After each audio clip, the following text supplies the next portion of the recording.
আমরা সালাতের লম্বা আলোচনায় এখন সালামের পরে রাসূল সাল্লাল্লাহু আলাইহি সাল্লাম কি বলতেন সে নিয়ে আলোচনা করব মর্মে আমরা এই পর্যায়ে উপস্থিত হয়েছি। আল্লাহ তাআলা বলেন, ফাকিমুস সালাতা ওয়া আতুজ যাকাতা, পৃথিবীর মানুষ তোমরা সালাত আদায় করো এবং যাকাত প্রদান করো।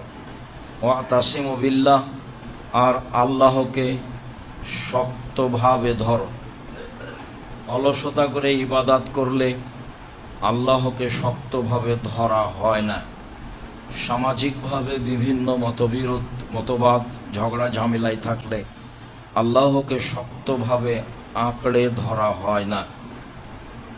আল্লাহকেই শক্তভাবে ধরো। হুয়া মাওলাকুম, তিনি তোমাদের অভিভাবক। ফানি'মাল মাওলা ওয়া নি'মান নাসির, তিনি উত্তম অভিভাবক, তিনি উত্তম সাহায্যকারী। অভিভাবক হিসাবে যা কিছু করা লাগে তিনি পৃথিবীর সর্বোত্তম, এবং কাজ করার জন্য যা কিছু লাগে তাতেও তিনি সর্বোচ্চ। মাধ্যম লাগে না তাকে কোনো কাজ করতে। সম্মানিত দিনী ভাই বোন, আব্দুল্লাহ ইবনে আব্বাস রাদিয়াল্লাহু তাআলা আনহু বলেন, কুনতু আরিফু ইনকিদা সালাতি রাসূলিল্লাহ সাল্লাল্লাহু আলাইহি ওয়াসাল্লাম বিতাকবীর, আমি রাসূল সাল্লাল্লাহু আলাইহি সাল্লামের সালাত শেষ হওয়াকে জানি। তিনি সালামের পরে যে শব্দ দিয়ে সালাত শেষ করতেন তা হচ্ছে বিতাকবীর, আল্লাহু আকবার। সালামের পরের প্রথম শব্দ হবে জিকির হিসাবে আল্লাহু আকবার। ইমাম বুখারী রাহিমাহুল্লাহ একটা অধ্যায় উল্লেখ করেছেন, তাতে তিনি বলেছেন,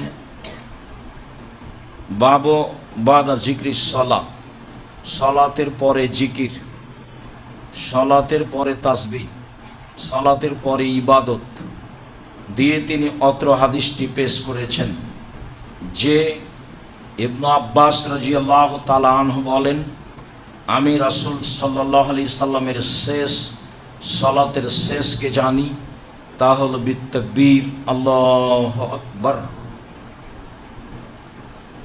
পরের অংশ বলি, তারপরে বিষয়টিতে আবার ফিরে আসবো ইনশাআল্লাহ।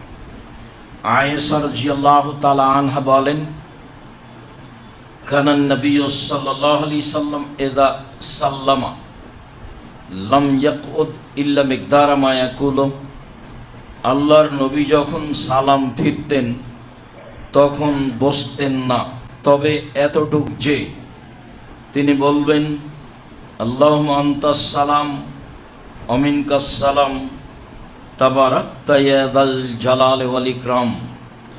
আল্লাহুম্মা আনতাস সালাম, হে আল্লাহ তুমি নিরাপত্তা, তুমি শান্তি, তুমি শান্তির আধার, শান্তির বাহক। অমিনকাস সালাম, শান্তি নিরাপত্তা তোমার পক্ষ থেকে হয়ে থাকে, তুমি নিজেই শান্তি, শান্তি নিরাপত্তা তোমার পক্ষ থেকে হয়ে থাকে। তাবারাকতা, তুমি মঙ্গলময়, কল্যাণময়। ইয়া যাল জালালি ওয়াল ইকরাম, হে মহামহিম, মহাসম্মানিত, সর্বোচ্চ মর্যাদা ও সর্বোচ্চ সম্মানের অধিকারী। হে মহামহিম, সর্বোচ্চ সম্মানী, সর্বোচ্চ মর্যাদা ও সম্মানের অধিকারী। তাবারাকতা ইয়া যাল জালালি ওয়াল ইকরাম। বুখারী মুসলিম। সাওবান রাদিয়াল্লাহু তাআলা আনহু বলেন, কানান নবী সাল্লাল্লাহু আলাইহি সাল্লাম ইজান সারাফা মিন সালাতিহি, যখন তিনি সালাত শেষ করতেন, ফাকালা ইস্তাগফারা সালাসান, তখন তিনি তিনবার বলতেন, আস্তাগফিরুল্লাহ, আস্তাগফিরুল্লাহ, আস্তাগফিরুল্লাহ। আল্লাহর কাছে ক্ষমা চাই, আল্লাহর কাছে ক্ষমা চাই, আল্লাহর কাছে ক্ষমা চায়। সুম্মা ইয়াকুলু, তারপর তিনি বলেন, আল্লাহুম্মা আনতাস সালাম ওয়া মিনকাস সালাম তাবারাকতা ইয়া যাল জালালি ওয়াল ইকরাম। তুমি শান্তি, শান্তি তোমার পক্ষ থেকে হয়ে থাকে, তুমি মঙ্গলময়, তুমি মহামহিম, সম্মানিত, সর্বোচ্চ মর্যাদা ও সম্মানের অধিকারী। বুখারী মুসলিম। সম্মানিত দিনী ভাই বোন, যারা এখন আমরা জুমার খুতবায় উপস্থিত আছি আর যন্ত্রের সাহায্যে সময়ের গতিতে পৃথিবীর বিভিন্ন প্রান্ত থেকে যখন আমরা অবগত হব, তখন আমরা বিষয়টি স্পষ্টভাবে অবগত হব যে বুখারী মুসলিমের 1 নম্বর হাদিসে রয়েছে, সালামের পরে প্রথম বাক্য শব্দ হচ্ছে আল্লাহু আকবার। বুখারী মুসলিমের হাদিস দ্বারা দ্বিতীয় শব্দ প্রমাণ হচ্ছে আস্তাগফিরুল্লাহ, আস্তাগফিরুল্লাহ, আস্তাগফিরুল্লাহ। সালামের পরে তৃতীয় দোয়া জিকির প্রমাণ হচ্ছে আল্লাহুম্মা আনতাস সালাম ওয়া মিনকাস সালাম তাবারাকতা ইয়া যাল জালালি ওয়াল ইকরাম। সম্মানিত দিনী ভাই বোন, যারা সৌদি আরব থেকে পড়াশোনা করে এসেছেন বা করছেন, শেখ আব্দুল্লাহ বিন বাজ রাহিমাহুল্লাহ সহ অন্যান্য কিছু বিদ্বান মনে করেন সালামের পরে প্রথম জিকির হবে আস্তাগফিরুল্লাহ, আস্তাগফিরুল্লাহ, আস্তাগফিরুল্লাহ।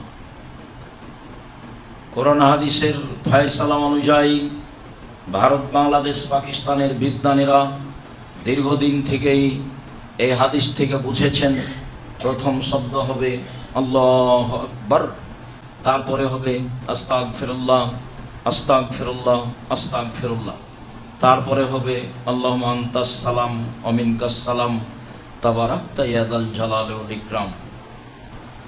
আরো অন্যান্য বিবরণ অনুযায়ী বোঝা যায় আল্লাহর কাছে কিছু বলতে হলে প্রথমেই চাওয়া শোভনীয় নয়, প্রথমে তার প্রশংসা করতে হয়। আলহামদুলিল্লাহি রাব্বিল আলামিন, বিশ্বজগতের প্রতিপালকের প্রশংসা। আর রহমানির রহিম, তিনি হচ্ছেন পরম দাতা দয়ালু। মালিক ইয়াউমিদ্দিন, তিনি হচ্ছেন বিচার দিনের মালিক। ইয়াকা না'বুদু, একমাত্র তোমার ইবাদত করি। ওয়া ইয়াকা নাস্তাইন, একমাত্র তোমার নিকটে সাহায্য চাই। তুমি আমার একটা কথা শোনো, ইহদিনাস সিরাতাল মুস্তাকিম, তুমি আমাকে সোজা, সঠিক, সহজ, সরল পথ দেখাও। এই দাবির ভিত্তিতে লম্বা সময় ধরে তার প্রশংসা করা হয়েছে। তার কাছে কিছু চাইলে, তার সাথে কিছু বলতে হলে আগে তার প্রশংসা করতে হয়, তারপরে মুহাম্মদ সাল্লাল্লাহু আলাইহি ওয়াসাল্লামের দরুদ পড়তে হয়, তারপরে তাকে কিছু বলতে হয়। একাধিক হাদিস দ্বারা প্রমাণিত মর্মে সালামের পরে এটাই সবচেয়ে সঠিক যে প্রথম জিকির হবে আল্লাহু আকবার, তারপরে হবে আস্তাগফিরুল্লাহ, আস্তাগফিরুল্লাহ, আস্তাগফিরুল্লাহ, তারপরে ধারাবাহিকভাবে জিকির আসবে। সম্মানিত দিনী ভাই বোন, দেশ বিদেশের দেশের সকল দিনী ভাই বোনকে আমরা চূড়ান্ত সঠিক বিষয়টি এভাবেই পেশ করলাম এবং এভাবেই সকল দিনী ভাই বোনকে আমল করার জন্য আন্তরিকভাবে অনুরোধ রইল। সম্মানিত দিনী ভাই বোন, মুগিরা ইবনে শুবা রাদিয়াল্লাহু তাআলা আনহু বলেন, কানান নবী সাল্লাল্লাহু আলাইহি সাল্লাম ইয়াকুলু ফি দুবুরি কুল্লি সালাতিন মাকতুবা, আল্লাহ রাসূল প্রত্যেক ফরজ সালাতের পরে বলতেন, লা ইলাহা ইল্লাল্লাহু ওয়াহদাহু লা শারীকা লাহু লাহুল মুলকু ওয়া লাহুল হামদু ওয়া হুয়া আলা কুল্লি শাইইন কাদির, আল্লাহুম্মা লা মানিয়া লিমা আতাইতা ওয়া লা মুতিয়া লিমা মানাতা ওয়া লা ইয়ানফাউ যাল জাদ্দি মিনকাল জাদ, লা ইলাহা ইল্লাল্লাহু ওয়াহদাহু লা শারীকা লাহু, আল্লাহ ছাড়া কোনো মাবুদ নেই, তার কোনো শরীক নেই, তিনি একক অদ্বিতীয়। লাহুল মুলকু ওয়া লাহুল হামদু, রাজত্ব তার, প্রশংসা তার। ওয়া হুয়া আলা কুল্লি শাইইন কাদির, সর্বময় ক্ষমতার মালিক তিনি, সর্বশক্তিমান তিনি। আল্লাহুম্মা লা মানিয়া লিমা আতাইতা, আল্লাহ তুমি যা দিবে তা কেউ ঠেকাতে পারবে না। তুমি যা মানুষকে দিতে চাও হিংসা বিদ্বেষ করে, বিরোধিতা করে, তা কেউ আটকাতে পারে না। এই বাক্যটা খুব ভালোভাবে মনে রাখবেন, নইলে মানুষের বদনাম করতে করতেই জীবন যাবে। সারা জীবন মনে হবে সেই তো আমার এই কাজ করতে দেয়নি, সেই তো আমার চাকরিটা হতে দেয়নি, সেই তো আমার এই কাজটা হতে দেয়নি, সেই তো খুব খারাপ। সারা জীবন মানুষের কথা বলতে বলতে জীবন পার হয়ে যাবে, গেছেও তাই। রাসূল সাল্লাল্লাহু আলাইহি সাল্লাম বলেন, পৃথিবীর মানুষ মনে রেখো, আমি দোয়া বলে দিচ্ছি, আল্লাহুম্মা লা মানিয়া লিমা আতাইতা, হে আল্লাহ তুমি যা দিবে তা কেউ ঠেকাতে পারে না। ওয়ালা মুতিয়া লিমা মানাতা, আর তুমি যা দিবে না তা কেউ দিতে পারে না।